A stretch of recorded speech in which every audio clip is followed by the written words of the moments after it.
उठत नाही. परंतु त्या टायमाला पाऊस झालेलं पाणी त्या झोपडीत शिरलेलं. मग प्रभू रामचंद्रांनी सीतेकडे पाहिलं आणि काय म्हणतात घरात शिरलंय पाणी तरी तुझी झाली. अगे घरात शिरलंय पाणी तरी तुझी झाली. अग भय जागी सारी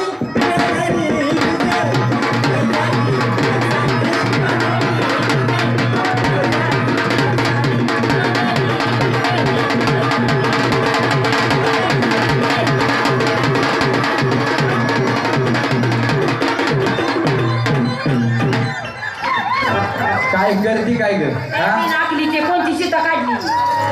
काय झालं नवऱ्याने सोडल्यापासून मला हसत होत. अगं तुला माझी माहिती सांगतोय लागली. आम्हाला समजेल अशा भाषेत सांग तू कोण आणि कसा. आई गोपिका